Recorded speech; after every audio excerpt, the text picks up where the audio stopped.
Peace and blessings, and welcome back to the Heritage Hip Hop Podcast. This episode is part 2 of our sit down with Doggie Diamonds, the interview king, the voice of ForbesDVD.com, DoggieDiamondsTV.com, and the No Filter Podcast, which is available everywhere on all streaming networks. Doggie Diamonds is a benchmark for me, and without further ado, I want you to hear how special this next part of the interview is. But before we get to that, this episode is brought to you by Transparent Credit Repair, the superheroes of the financial literacy and credit repair world. Life does not have to be stimulus check to stimulus check or about debt. If you're looking to repair your credit, come out of debt, and have some extra money in your pocket, please contact Transparent Credit Repair at www.transparentcreditrepair.com, or you can call them at 862-250-5122. Now, without further ado, let's get back to this classic interview, and I'll come back with the rest of my commentary. I had somebody in my comments before say to me, when I announced that I did the deal with CBS Intercom, I had somebody in my comments say, if you got a deal with CBS, I know I could get one because you ain't shit. That's crazy. That was just, yeah, but this is the mentality of our people.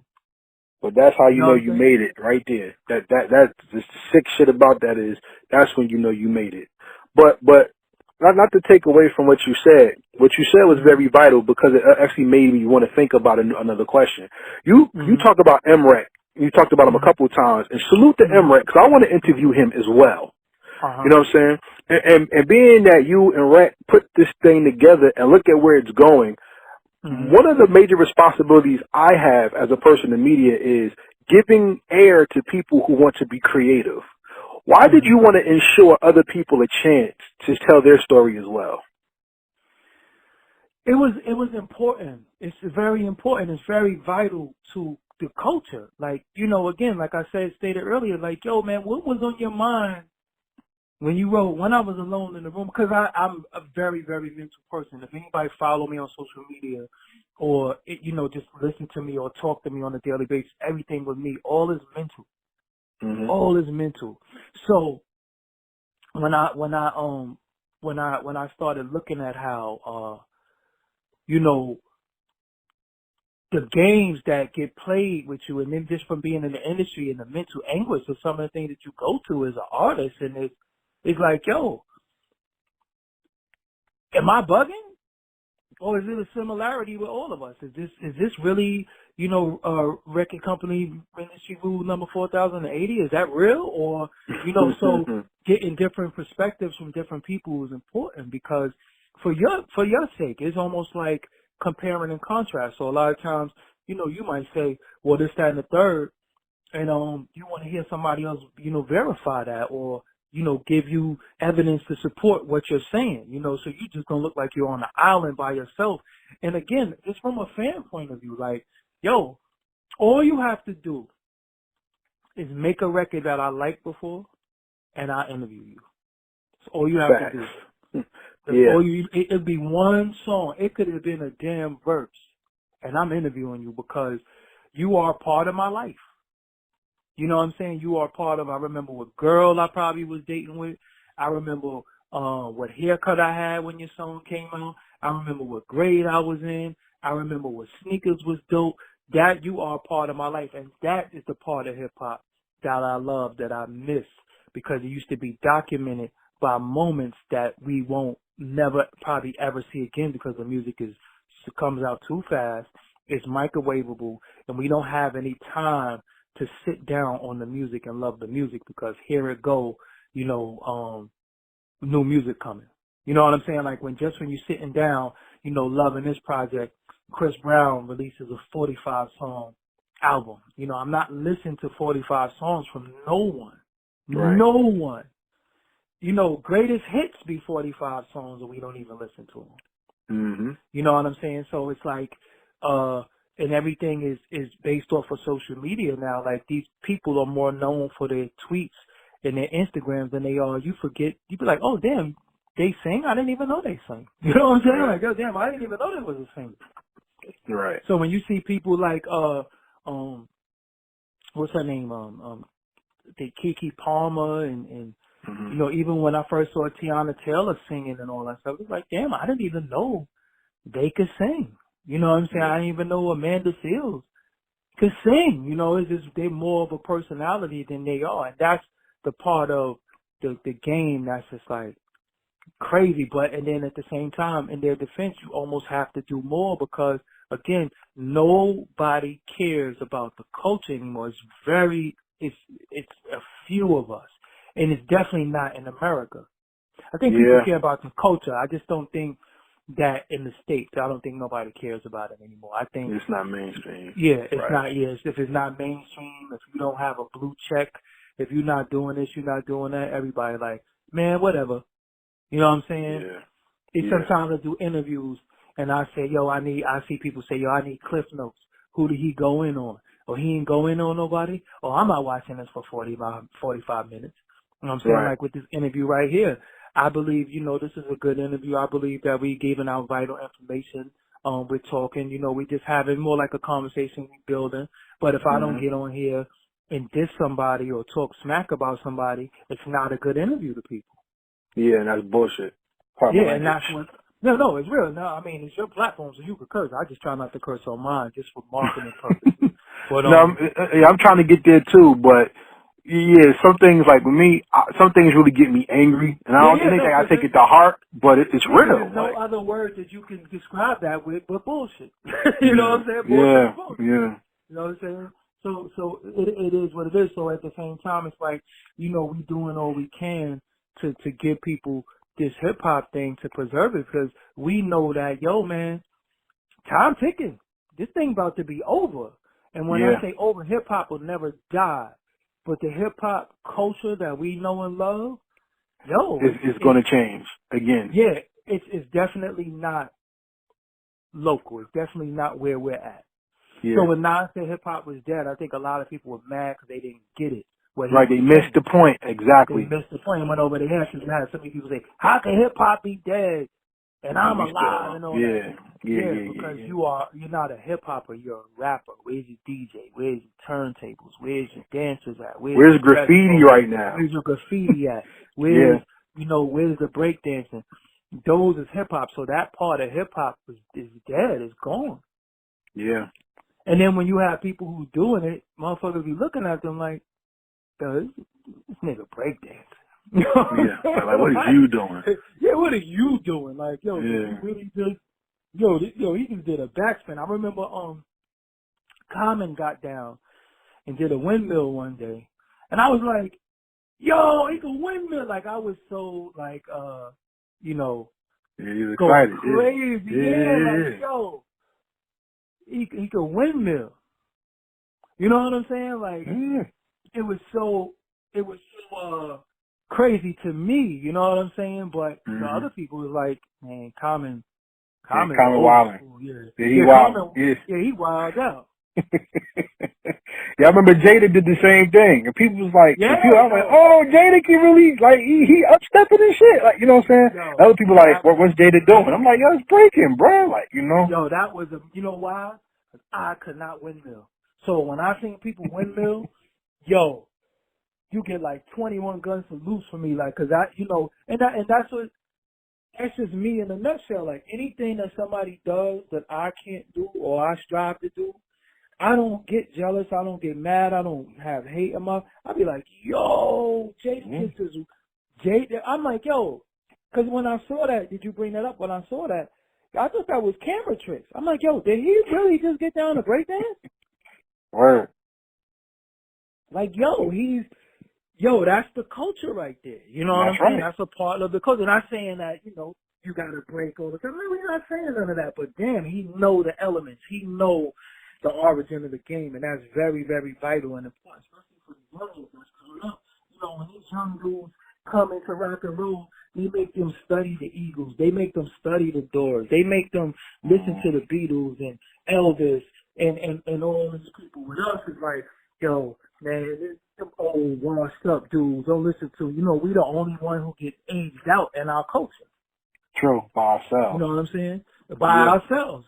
We're too, like, so if Willie Lynch might not exist The theory does, though. You know what I'm saying? The Yeah. ideology exists. So yeah, that might have been a fictitious character, fictitious story, but the ideology is alive. You know, the story is alive, and we see it all the time because the minute somebody disrespect you, first thing they want to talk about, they want to call you old or they want to call you young.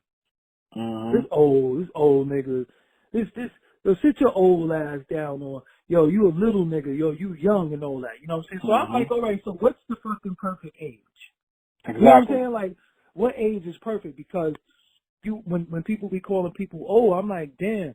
First of all, I'm not even nowhere near the age of none of these people that that people be saying. People be like, yo, ain't you like 50? I'm like, yo, how am I 50? I'm not even 45. How am I 50? You know what I'm saying? So, but people will call you this age, but they don't realize y'all been around for a very long time in hip hop since I was a little kid. You know what I'm saying? And everybody who's 50 and 47 and 48 and all that is billionaires. So that's really a great company to be in. You know what I'm saying? And everybody who's so-called old in hip-hop is doing well. Then you have a demographic that's not doing well, but I'm not going to say it's their fault. It's kind of, they kind of missed their mark as far as like the way the culture went. The culture, more money came in the culture at a certain point. More money's in the culture now. More money wasn't in the culture back then. Dudes wasn't getting 100,000 a show. You know what I'm saying? They wasn't getting streamed. It wasn't all types of ways to get revenue from the culture. It was you do your shows, the promoters beating you, your booking agents beating you, your managers beating you, your record labels beating you. You got to pay your crew, you got to pay your DJ, you got to pay your hype man. And all of that came out of $3,000. You know what I'm saying? So you might have walked home with $200 for a show. You the main act. Now it's different. You don't have to go out and do all these shows. You can stream. You got YouTube revenue. You got Spotify revenue. You got revenue from all these platforms coming in. And when you do well, the revenue is big. Then you got endorsements. Then you have just your promo, your platform, using your platform to promote other people and make money off that. It's so many different ways that you can do that. And then even some of the older guys didn't adapt to social media and all these other revenue streams the way they could, and some of them are very old and bitter, and they don't understand because, again, like them, something like them, I could have fell into the preservation of hip hop as I knew it, but then I realized the evolution of hip hop is more important because, and how do I survive in it? So again, we could want to preserve hip hop all we want. We could want dudes wearing Kangos and rope chains and BVDs all we want, but the first is like in a week and a half. If you can't pay your bills, none of that matters. That's fact. So it came down to, survival and trying to preserve the culture. Now, how do you survive off of what you love? Because there's no way that you should be a podcaster, a blogger, and a website owner and have a 9-to-5 job. Yeah, I'm trying to get there myself. Yeah, the 9-to-5 job takes away from your creativity. Now, you do that, and I want everybody to hear me loud and clear. You do that until you can live directly off your creativity. There's nothing wrong with having a job. You're not a square. You're not a punk. I will not laugh at you. If I see you in Target, if I see you in Aldi, if I see you at Chipotle, if I see you at the bank as a security guard, it is nothing funny about that. It's not a joke. You're not a clown. You're not a sucker. None of that. You know what I'm saying? Salute to you for having a job, everybody out there. But I will say this, we went to work for hours to make other people billionaires, and then when something happened to us, they just replace us with somebody else. So you have to find a way to find a happy place where you can take care of yourself, do what you love, and survive at the same time. It just so happens when we paved the way for this, we was asking the people like, yo, man, assist us on our journey, help us on our journey. Dude was telling me to get a job. I bullshit you not. Yo, get a job. I'm like, damn, I just brought you like 17 interviews. So what? And this is, so you got to remember, YouTube didn't always pay. Right. That's true. YouTube just started paying like 2009 or something like that. Maybe a little later. Maybe 2010, 2011, YouTube just started like paying. Before that, you had to have a certain amount of views before they offer you any money. They doing that again now. Yeah.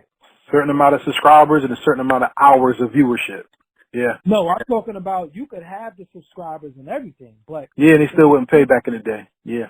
Yeah, and then you might get 75 cents. Yep. It was no out the gate, you get paid out the gate. It was none of that. You know what I mean? So people don't know what some of us went through so people could be here. And in some of the battles that I personally fought with these companies, like, yo, hold on, man, we provided the content. Y'all gonna have to do a little bit better than that. Fighting for percentages and stuff like that. So even when people make YouTube pages and they talk stuff about me and diss me and all that, I be laughing. I'm like, yo, man, if it wasn't for people like me, you wouldn't even be on YouTube at all. That's crazy. Because you follow me, you follow my blueprint, to me, that I was one of the people you was looking at. Cut it out. It's nothing wrong with that. And that don't make me greater than you. That don't make none of that. But that's fine. Yeah. You know what we're going to do? We're going to stop that right here. And I want you to plug your platform and your social media so everybody can know when knows where to follow you and where to get your great content. Most important, I have a YouTube and I have my podcast is audio, and it's the YouTube is sometimes a little different because everything on YouTube is not a podcast. Sometimes I just have videos of random things. But Doggie Diamonds TV is the YouTube. Doggie Diamonds No Filter is the podcast. And the main place that you get the podcast is on iTunes or Spotify. Doggie Diamonds TV is the YouTube. But Doggie Diamonds No Filter. Some of the videos do come on YouTube, but don't depend on hearing the whole video on YouTube. Just go get the audio on iTunes and Spotify. I'm also on social media, Doggie Diamonds, and everything is spelled DOGGIEDIMONDS. I almost didn't know how to spell my name, but Doggie Diamonds with the S and DOGGIE. No DOGGY, no DIA, no Z at the end. So Doggie Diamonds with DOGGIE. And everything will come up. You just put my name. I know people say Google me and it sound cute and all that, but if you Google me, everything will come up. I'm on every social media platform it is of your choice. If you on Instagram, I'm on there. I do respond to people. I do correspond with people via DM or whatever. I ain't Hollywood. I'm regular. You know what I'm saying? I put on my shoes 1 foot at a time. I put on my pants 1 foot at a time. I take showers, brush my teeth, shit, just like everybody else. I do laundry tomorrow. So, we regular, and I'm in the damn pandemic just like you, wearing a mask just like you, and going to the supermarket and waiting on long lines just like you. I don't have a haircut just like you. So, in the same game right now. So it is what it is. But I want to thank Heritage Hip Hop for having me. Shout out to them. Make sure you follow them on social media and make sure you support their cause. It's a very worthy cause. It's hard as hell to be at this side of the spectrum because it's lonely and nobody cares. You know what I'm saying? So when you have somebody who cares about hip hop, and I'm not talking about rap, I'm not talking about clout, I'm not talking about a specific genre, just cares about the culture, y'all gotta protect that at all costs because that's far and few and it's gonna go away if we don't protect these people. And I'm one of them. So with that, I'm Doggie Diamonds. Thank you for having me. All right, so before we close out, let's go into our rapid fire questions. Our rapid fire questions are not yes/no questions. They show a little depth. And I don't ask you questions like who's sexy or who is this, who's that. I don't care. It's mostly about the culture and your perspective as an architect in it. Okay? So I have some questions that I'm going to ask you that are regular, like regular guests, and I have some specific towards you. So you ready for this? Yep, ready. All right, so we already know that Big Daddy Kane is your favorite rapper of all time, right? Mm. And Ain't No Half Steppin' is your favorite song. What song or album perfectly defines Doggie Diamonds, though? Damn. What song? It probably would have to be EPMD's first album. Strictly. Oh, that's a good one right there. It's my favorite Okay. group. EPMD is my favorite group. EPMD and De La Soul. So you got Stakes is High or Strictly Business. And it's funny that they both from Long Island. But yeah, so if we go to my EPMD Strictly Business, because I wish coming in here I did Strictly Business with people and I didn't. I was doing Strictly Love and ain't no love in the heart of the city. But yeah, Strictly Business, EPMD. That's like, yeah. Okay. My dream I had a long time ago was I was sitting at a table with a bunch of record executives and I was like really building it with them. So that kind of propelled me into this. I even had dreams that I did like a music video. I had a music video with a song with Erykah Badu and Sticky Fingers. Bugged out crazy, right? When you look at your dream, who did you see yourself sitting with and did you make it come true? I see myself sitting with Pete Rock, Ralph McDaniels, and Marley Marl and Big Daddy Kane. Those are my biggest inspirations from different sides of the spectrum. 3 out of the 4, yes. Marley Marl didn't happen yet. But yes, Big Daddy Kane happened, Ralph McDaniels happened, and Pete Rock happened. So yeah, I'm good. But Marley Marl is on my list. I gotta get Marley Marl for different reasons. Respect. That's dope. Part of hip hop is understanding that you have to live the culture to understand it. And I believe in today's culture, because all the elements are not alive for everybody to touch anymore, people don't really see it. But the elements are coming back in different genres. What lost element do you see coming back that you think people should appreciate more? I think,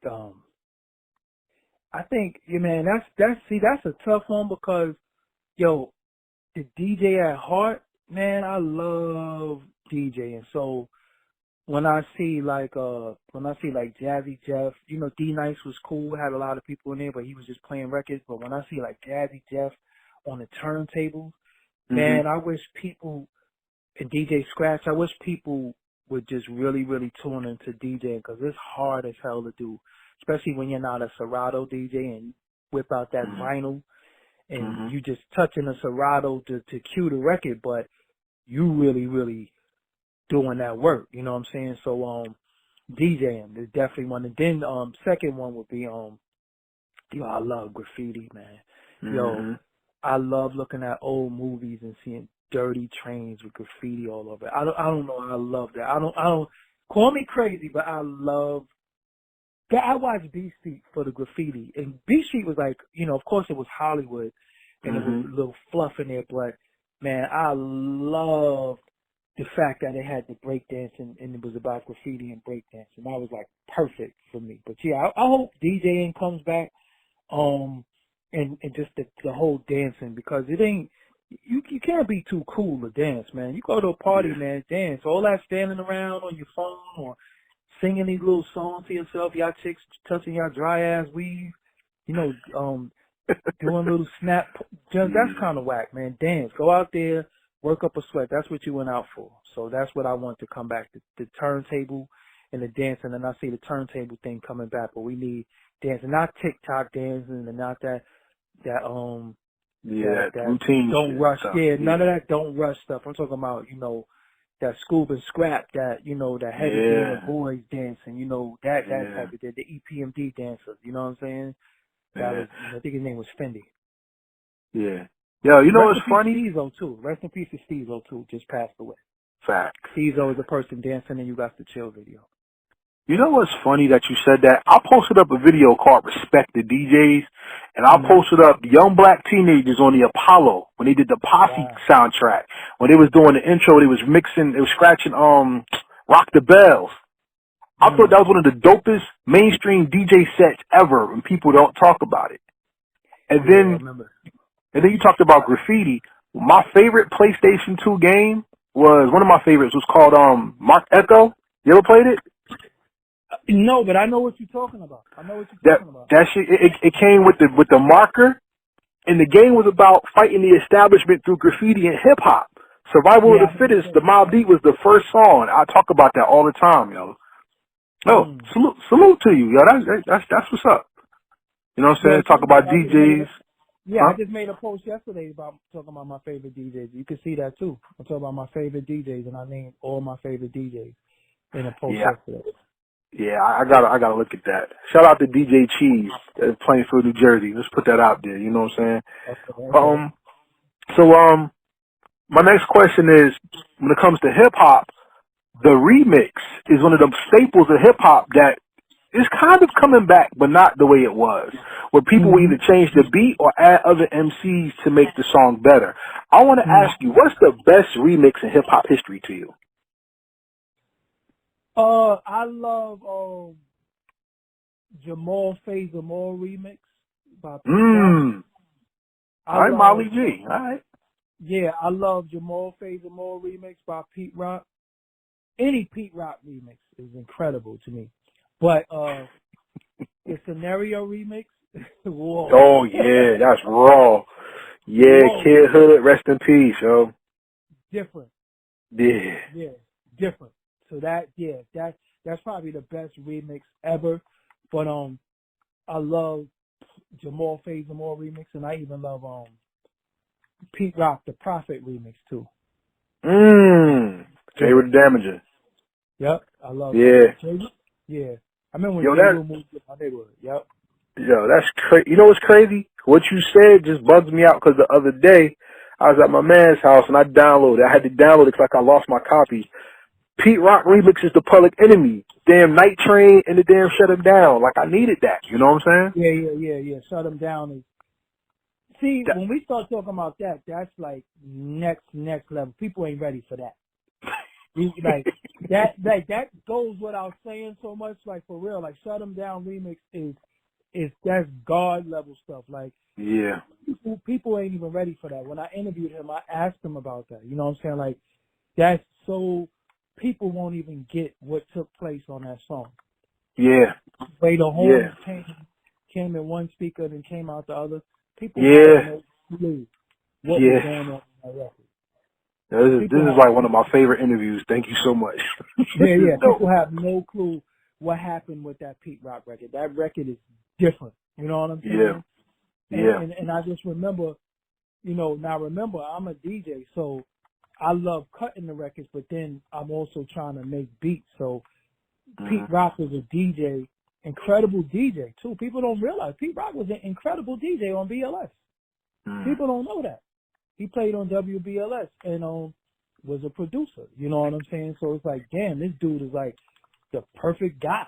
You know what I'm saying? Like the perfect guy to pattern myself after, as well as Marley Marl. You know what I'm saying? So it's like, and all of us, truthfully, are like Marley's babies. You know what I'm saying? Like we're all from the house that Marley Marl built. You know what I'm saying? Everybody, So, yeah.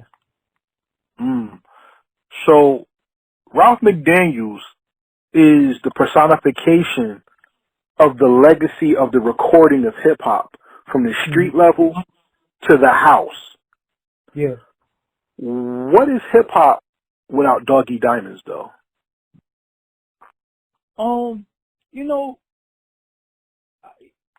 That's tough because I think I'm still carving out what it is that I want to do. I have yet to even really, hit the apex of what it is that I want to do. So, I mean, you let some people tell it, life goes on, he ain't shit, you know what I'm saying? But I know what I mean to the culture. I know what I did. I did things that had cultural impact, and I keep telling that to people. People keep talking about views and subscribers and all that, and I keep telling people none of that means nothing without cultural impact. Yeah, people might have done something that got a lot of views. Yeah, people might have done something that people talk about for the week, but I've done things that people talk about forever. Right. You know what I'm saying? And that is the biggest thing. So I don't know. I think that's a question for somebody else. You know what I'm saying? I don't know. I think I'm still, my best days are coming, because remember, I still never really had the capital to create some of the things that I wanted to create. I did Winter Wars videos with a damn 7D camera and just went to Park Hill. Now imagine if I had a budget, you know what I'm saying? Imagine if I had the trailers. Imagine if I had the things that some people have to create some of these things. It would be greater production. You know what I'm saying? So, I don't know. You know what I'm saying? I don't know, but I'm definitely grateful that, sometimes we don't get a moment to really sit back and recognize and realize who we are, what we are, because we work so hard. But I'm just grateful, that people even know my name. Like, I didn't even really think I was going to live this long. You know what I'm saying? Honestly, like, I really, used to think I was going to get killed. I used to always think, I was going to be in jail forever. You know what I'm saying? I used to prep my mind to go to jail forever because I used to just always think to solve everything with violence. And I'd be like, yo, if this person play with me, I'll kill him. You know what I'm saying? Like, I just had a real warped mind, and hip hop and music really, really saved me because it made me calm down and just focus on something. So if nothing else, hip hop did more for me than I ever did for hip hop. You know what I'm saying? Because it helped me calm the hell down, and it helped me stay in the house. Ralph McDaniels had me going in the house every day to watch his show. You know what I'm saying? That's deep. No teen, preteen at the time is going to go in the house to watch anything that's not like some stupid stuff. You know what I'm saying? We going in the house. This is the only way we might see this new Big Daddy Kane video or this EPMD video is on Ralph McDaniels. So, you got to appreciate it. I remember seeing the Big Payback video with Eazy-E in it. You know what I'm saying? That's why I love my Eric Sermon interview because, EPMD is my favorite group. I'm interviewing Eric Sermon. You know what I'm saying? Like, again, this moment in this that is big for me that people, it ain't big for them, but it's more for me. You know what I'm saying? Like, it's more for me. Like, yo, I'm interviewing this is E double. You know what I'm saying? No matter how you slice it and dice it, this is Eric Sermon. This is the Green Eye Bandit. He's sitting down with me, and then it's a point in the interview in part 2, he says, yo, for every artist out there, if you're not doing an interview with Doggie Diamonds, you're doing yourself a disservice.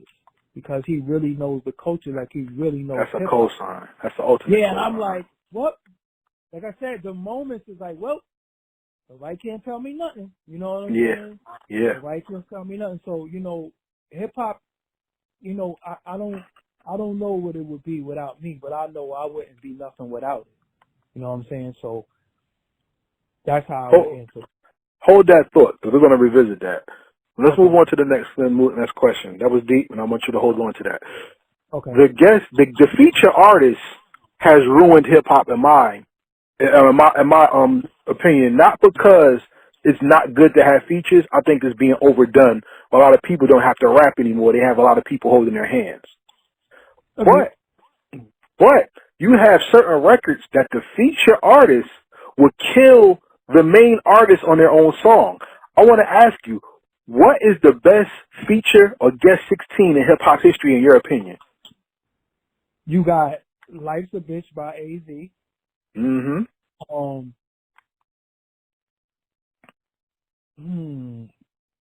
You got I used to love Knick Knack Paddywhack by EPMD. When I first heard K-Soul, I was like, who is that? Yeah. But when you say the best, most monumental, feature verse would definitely be Life's a Bitch by AZ. Like, Nas, like, yo, everybody's like, yo, who is this dude? You know what I'm saying? Like, that was just like, yo, I just did, I barely knew who Nas was. We keep it real. We barely knew who he was. But then he got this other dude that's, yo, is this a grown man or a little kid? Like, why is his voice like that? Yeah. You know what I'm saying? So it was like, yo, that was just crazy. So Life's a Bitch. And then, you could go back to Nas and go, people loved Live at the Barbecue. That was cool with me, but I loved Back to the Grill Again. I thought that was Yeah. You know what I'm saying? I thought I thought Live at the Barbecue, you know, I might get stoned for this, but whatever. I thought Live at the Barbecue was kind of like a little book baggy, rapidy rap, junk in the trunk, bump in the rump. You know what I'm saying? It was regular to you? Nah, it wasn't that, but it was just like, it wasn't street. Like, I shoot slugs from my brain just like a rifle, you know, when you know, I don't know, that sounded like book bag to me. You know what I'm saying? Okay. Like, what we consider to be as it's dope, but it wasn't that Nas that became like this street poet. That was more of like a lyrical, you know, that, you know, step into the realms of chaos rap. You know what I'm saying? I never liked that. I never liked that type of rap. Okay. You know what I'm saying? So when he said, you know, finesse, keep the tech nine and my dresser, lyrical professor, keep you under pressure. His flow, he never rhymed like that again too, mind you. Nas never rhymed in that flow ever again. Mm-hmm. On no record. You know what I'm saying? So it was just like, that was just so ill to me. You know what I'm saying? That was just ill to me. So I love that. But I would go with Life's a Bitch over everything though. Okay, that's dope. My next question to you is this. I gotta put something in there. You did an interview with Daddy-O, and you were talking about Jersey MCs, right? Like I said, I'm from Jersey. I'm partial, you know what I'm saying? And just like y'all have the boroughs, Jersey is considered a landmass with no identity, which is very false. But I want to ask you, as a person who's in the kingdom, the Game of Thrones itself, what is Jersey's place in hip hop to you, and how does it rank? Jersey is big. Jersey is very big. I mean, y'all have some incredible MCs from Jersey. I just think that Jersey never stood like, yo, we from Jersey, that's it. Like, we don't know too much about Jersey. Like, we know Brooklyn, we know Queens, we know Manhattan, but I don't know anything about, like, I don't know where East Orange is. I don't know what Orange is. I don't know what Essex County. Like, I hear these things now, but I don't know. Like, it's never been stamped. One thing we knew was the bricks from Redmond. Mm. So we think everybody's from Newark. You know what I'm saying? We think everybody's from Newark. So it's, you know, so that's the thing. So when we hear like, you know, it's South Jersey, and then I started hearing the places like, you know, Trenton and Willingboro, and I'm like, what are y'all talking about? You know what I'm saying? So no rappers have really stamped that. You know what I'm saying? Like, no rappers have really said, yo, this is where we from. It's different parts of Jersey. Jersey is Jersey, but it is different parts. And, you know, you have this part, you have that part. So if you look at New York has different parts, and it's different great people from different parts. You know what I'm saying? All we knew was Redmond, Newark. We knew of Illtown, but he used to be like, Illtown, 118th Street. And I'm like, is it 18th Street or 118th Street? Like, what? I'm confused. Why is he saying 118th Street? So that was, to me, that was always like a, is he trying to be like Harlem? You know what I'm saying? That's what I used to be like back in the day. Like, yo, is he trying to be like Harlem? Why is he calling it 118th Street? Like, what the hell is 118th Street? So I felt like Jersey never really had the identity that Jersey needed due to Jersey artists, you know, not really stamping like Jersey. Like, one of my favorite Jersey artists is Lakim Shabazz. You know what I'm saying? Like, Lakim Shabazz is fire. You know what I'm saying? But people would be like, who is that? But that's like one of the first guard body rappers. You know what I'm saying? But people don't know that. You know, people don't know that. And as dope as Tretch was and is, he had a lot of commercial pop success too. So that could be a little deceptive because people think he can't rap. You know what I mean? Because it was a lot of pop success. There was a lot of you know, a lot of pop success with Naughty. And Naughty, like, KG is one of my favorite producers. Man, I've been trying to interview KG for like years now. You know what I'm saying? Which has been very, very hard to do, very elusive. There's been people who've been saying they're gonna get me the KG interview, but that's one of my favorite producers. I'm like, yo, how could a dude produce for Janae, Next, Jaheim, and Naughty, and Queen Latifah, and we're not putting him up there as one of the greatest producers of all time? It doesn't make any sense to me. And I think it could be because he's from Jersey. You know what I'm saying? It could be a Jersey thing. Because if he was from one of the boroughs, we'd be throwing parades for him. You know what I'm saying? Actually did listen, he actually did the Missing You song for Biggie too. Mm. You know what I'm saying? Mm. People We'll talk don't about know. that too. Yeah, people don't say this to that. You know, or he didn't do it. Maybe you know something I don't know. Okay. I'll leave it just like that. Oh, you saying he didn't do it? I didn't say anything. Oh, okay. We just gonna talk. We just gonna talk after this is over. Okay, So, all right, cool. Here's my next question then. Mm-hmm.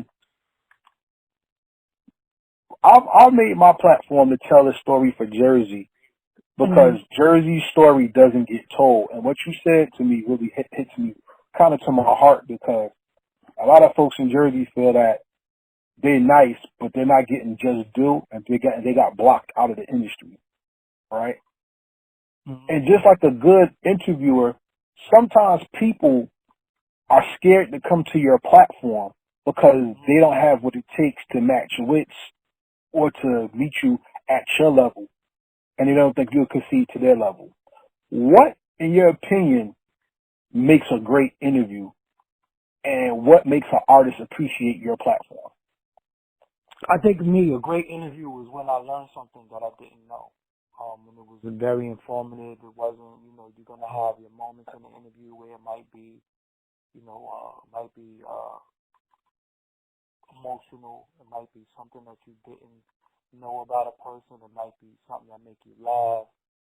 And it's really the information, because when I do an interview with somebody or I listen to an interview, tell me something I didn't know.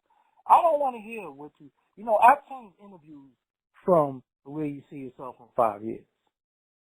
By doing in-depth interviews, by doing hour-long interviews, like really, really, like digging into the artist and getting them to, who are you?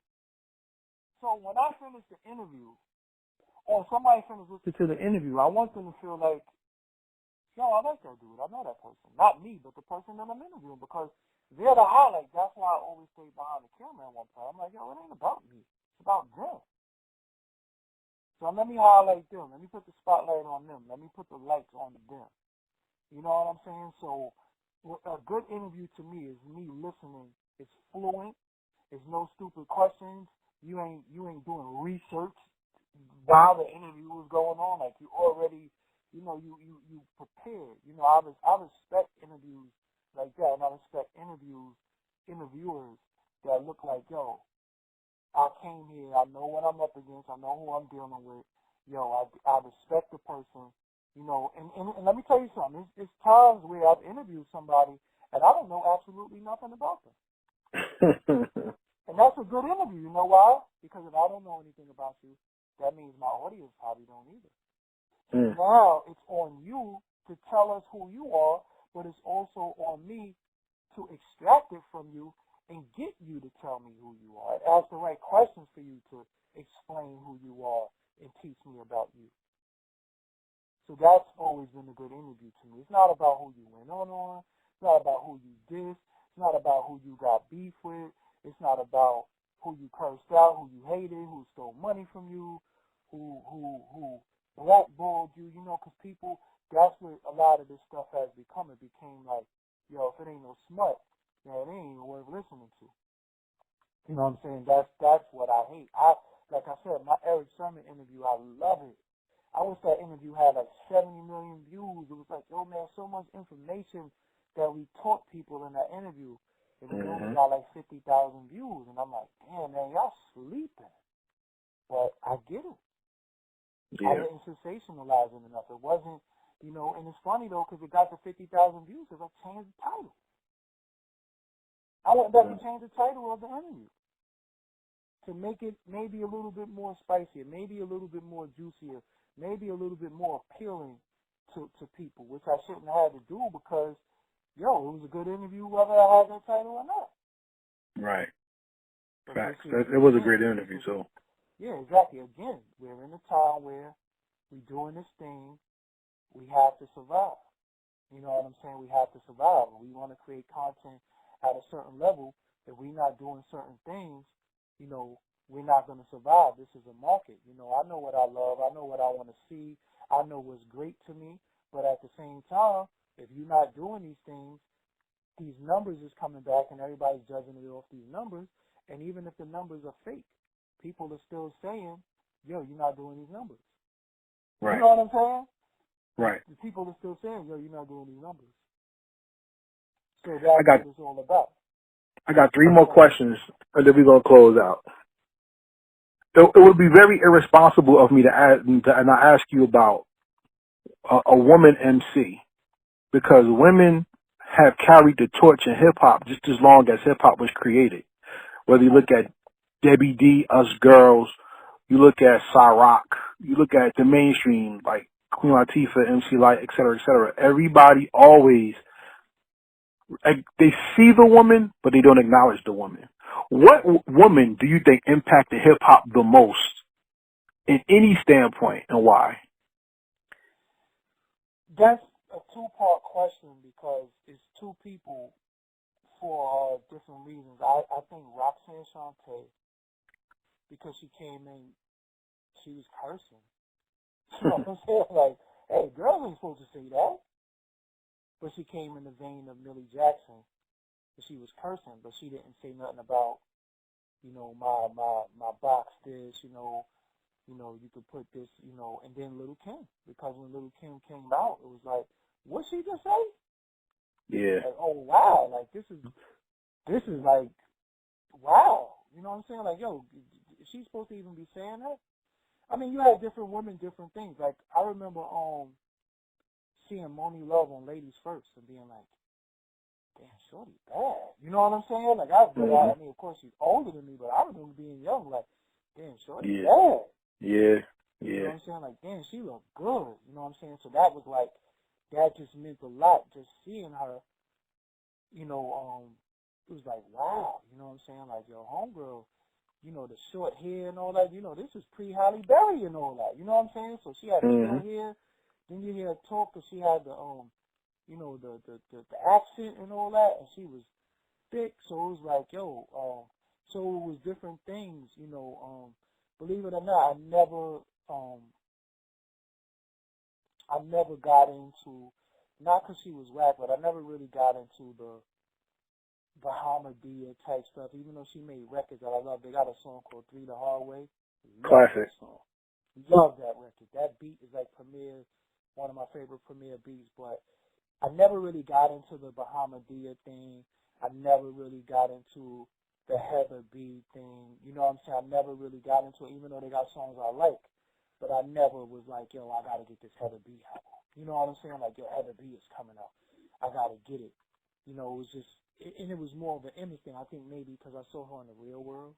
And then it was like, oh, she's a rapper. You know, because at one point, you know, that was hurting people. Now, they going on the TV to help them. So, you know, to a certain extent, got to put some respect on Heather B name because she paved the way for that. You know what I'm saying? That's She's true. like one of the first people on TV and you know, doing music after that. You know what I'm saying? Mm-hmm. But yeah, so I never got into that. I never liked Miss Melody. You know what I'm saying? Like, and it wasn't because they was whack. It's just like, man, whatever. You know, You just couldn't relate. Yeah, it wasn't that. It just, I don't want a project from you. See, sometimes people can make a good song, but that don't mean I want an album from it. It's almost like, I remember being young and hearing Father MC. I never heard a Father MC album. Right, me I heard neither. good records. I heard classic records, but I never heard an album. Right. You know what I'm saying? I don't even know if he ever made an album, truthfully. I know he had classic songs, but, you know, so that's what it was with me and these people. It took a lot to just really want to hear a project from them. Mm-hmm. You know, the first albums we were listening to was like Little Kim album. You know what I'm saying? Like, we wasn't listening, because I had Queen Latifah. Remember, the women wasn't even making albums. Mm-hmm. They wasn't. You know what I'm saying? There wasn't too many women who made albums. It was in spurts, guest verses, you know, but it wasn't too many women who had albums. I think Little Kim and like Foxy was like the first one to make multiple albums as solo women. You know what I'm saying? Lauryn Hill made one album. People don't pay attention to that, but she only made one album. And of course, she made the Unplugged, but technically, she only made one studio album. Mm-hmm. And she's revered as one of the greatest, but she only made one album. You know what I'm saying? I don't take away from her being dope to me, but she only made one album. So if it's fair to say Lauryn Hill is one of the greats and one of the best, and you got people who made multiple albums and she only made one album, she's really just competing with herself. Yeah. You know what I'm saying? She did something that was great, and then that was it. You know, and you know, when we start dealing with legacy and people who've been around for a while, you know, it's not because I be saying that too. It's like, you know, people will be comparing me to people, and I'm like, damn, this dude haven't even been on for the most hood compared to me. You know what I'm saying? Like, damn, I've been putting it in for a minute, and he automatically get compared to me. Like, damn, that's kind of whack. You know yeah, that's the microwave generation. Yeah, right. It is what it is. All right. So the second to last question I'm gonna ask you is this: hip hop has generations. And to me, it's unfair for us to always hold the younger generation to our standard as we were unfairly held to the standard that was above us. Because I remember when people said, I don't want to listen to Nas. He's not my generation. He's whack. I like what I like, which is unfair. I don't want him to say right. Right. And then you got the people from the younger generation saying, well, I don't want to hear LL Cool J. I like Jay-Z. Jay-Z's better. And we had the Jay-Z LL talk, right? And the reason why I say that is because hip-hop does not have a golden era. Hip-hop has a couple of golden eras. There's a lot of eras in hip-hop, and whenever you got into your pocket, that's where your golden era will lie. I want to ask you, what is your golden era, and how do you define that era? It was two. It definitely was the 90s. But you had different types of 90s. You had the 90s of the you know, the Onyx 90s. But then you had the emergence of the West Coast. But then you had like the bad boy era. You know what I'm saying? It's not the same. It's really not the same. You know what I'm saying? You have different eras of hip hop, and then now you got an era where, you know, I like the upstate movement. I like the upstate rappers. You know what I'm saying? I like the 38 Special. I like the Little Etho. I like the Benny the Butcher. I like the West Side Gun. I like the Conways. You know, I like that. You know what I'm saying? So that's another era coming in that I don't think that we foresaw. You know what I'm saying? That's another era. But I think the era of my favorite era would be probably from like 86 to about 94. But that's still not even in the same era. That's different era. Yeah, it is. Because even that Lord Finesse pocket is a little part of that, and people don't even talk about Lord Finesse enough. You know? Yeah, I think he didn't do enough as a solo MC. He did a lot, but he didn't do enough as a solo MC. But Lord Finesse was also a producer. Lord Finesse is also an incredible DJ, believe it or not, too. Yeah, your phone breaking up a little bit. Oh, that's my bad. Yeah. Lord Finesse is also an incredible DJ, also. Yeah. So I got him listed as one of my last, second to last Instagram posts. He's listed as one of my favorite DJs. Yeah. People be like, huh? Yeah, you know what I'm saying? Lord Finesse on the tour bus is the first time I heard Big L. Yeah. Playing the tape. Yeah, he was playing the tape, and he had a kid named Big L with him. And he had a kid named Andre the Giant. And I was like, Andre the Giant? Like, huh? His name is Andre the Giant? like the 7'5" dude from France? Like, you know, it was the first time I heard them. The first time I met Buck Wild. Yeah. First time I met OC. Everybody was on the tour bus. You know what I'm saying? So that's, you know, some of my eras and some of my experiences of hip hop early on is like, man, priceless. You know what I'm saying? Being 15 years old, being on a tour, like, wow. You know what I'm saying? Like, wow. Yeah. That's dope. Yeah. Wow, that's so dope. So before we go to the last question, everybody that's listening, make sure you tune in to Doggie Diamonds TV. You go to ForbesDVD.com, FORBEZ. DVD.com. I visit there every day. One of my favorite sites. And shout out to MREC TV. That's also on Instagram. But Doggie Diamonds, No Filter, one of the best podcasts you could hear. This gentleman that you hear is one of my inspirations. And when you hear Heritage Hip Hop, you hear Video Music Box, you hear Doggie Diamonds, you hear Little Shaheem Reed, you hear Combat Jack. This all is where I got a lot of my inspiration from, besides Larry King Live and things like that. And I like the depth of a person, not just their beats. So salute to Doggie Diamonds. Make sure you support Doggie Diamonds. Get you a T-shirt. Follow his movement and pay attention, because he really keeps the culture alive. And if you like heritage hip hop, then you'll love him too. Salute to them and to you for supporting. So this is the last question of the interview, and it's the most important question I ask on everybody's first interview.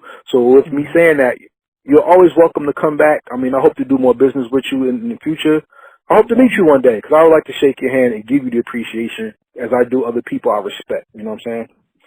So my final question is, you said earlier about what is hip-hop without you, you're going to wait for somebody to write that story. One day we're not going to live on this planet anymore. Everybody has to touch death, you know. And there's going to be a day when new genres are going to come out. And just like they do Netflix documentaries about the 80s, the 90s, and all that, they're going to do a documentary on hip-hop one day. And someone's going to uncover Doggie Diamonds TV and No Filter podcast. And you're going to teach somebody 1,000 years from now about hip-hop. My question, and the final question in this interview for you is, what is the legacy that you left behind that made the world better because you did hip-hop and you did your platform? That I really gave the artists their shine, their spotlight. The Give the Flowers thing, I was doing that when people didn't even know I was doing it. I was interviewing people that nobody so-called cared about, but I cared because they helped me. They got me through dark times. They got me through,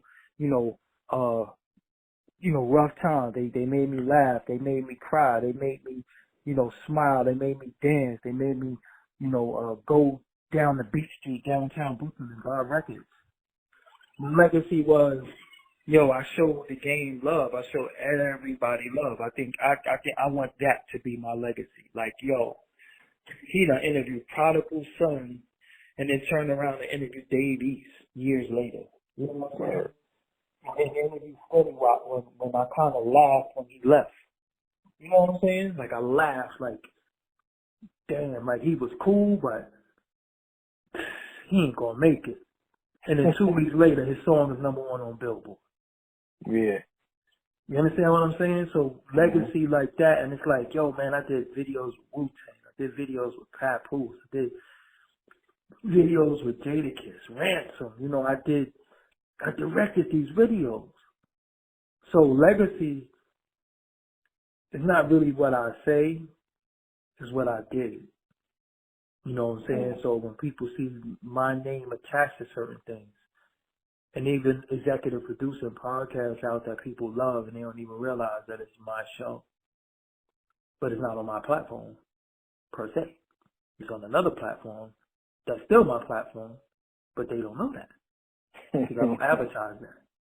You know what I'm saying? So it's different things. So if we didn't buried in a time capsule, and I come up one day, I know they always gonna go back to that Max B interview though. That Max B interview is forever, ever, ever, ever, ever. Like, we couldn't escape that if we wanted to. You know what I'm saying? That's always gonna be revered, probably is.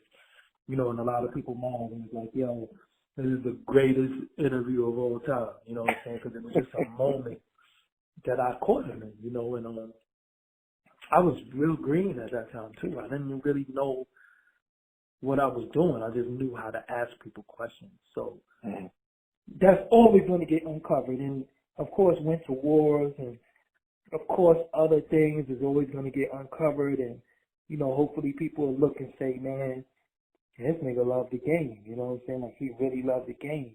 Like he really knew the game, and he really, knew stuff about hip hop that's just very, very key and important. And, hopefully I could get that, hopefully I could get that. And, you know, even if I don't, yo, it's all good, man. My point right now in life, hopefully, is just to be healthy, happy. You know, a lot of stuff don't even matter because my life is bigger. You know, like I said, hip hop has done so much for me. You know, hip hop is why we're on the phone. Yeah. You know what I'm saying? Think how deep that is. Hip hop is why we're on the phone. We don't even know each other. I don't even, you know, but hip hop is why we're on the phone. Hip hop is what, you know, got us having dialogue. And throughout this whole, you know, building this talk, you know, about nobody else. We didn't talk negatively about anybody. We talked about the culture. Mm-hmm.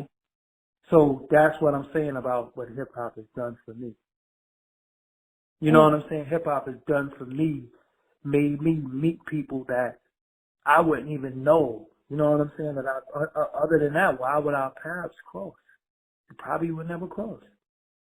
But hip hop made you feel like you know me. Hip hop made me feel like I know you. You know what I'm saying? To where we'll have more dialogue and we'll talk again and we'll do business and we'll meet and all this, all via hip hop. So that's what I'm saying, what hip hop did for me. Facts.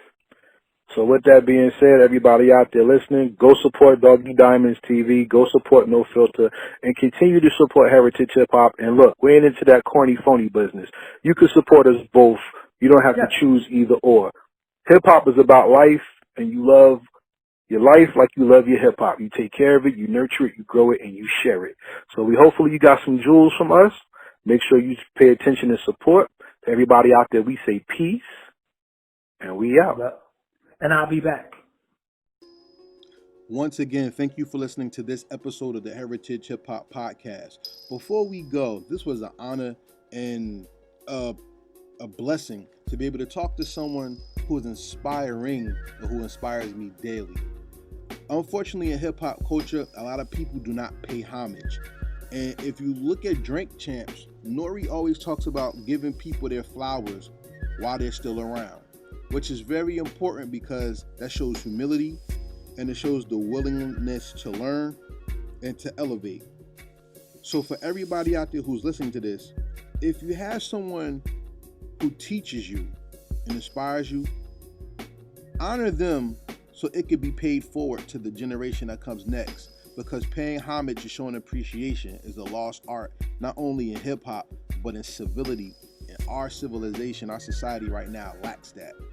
With that, I want to give support to everybody out there marching, protesting for injustice so we could pay it forward to the people who fought for civil rights, human rights, and living rights from the 40s, 50s, 60s, and before. With that being said, thank you for tuning in to Heritage Hip Hop Podcast. We want to give a shout out to Fatty's Place, our virtual assistant. If you need help with your social media, contact FADDYSPLACE on Instagram.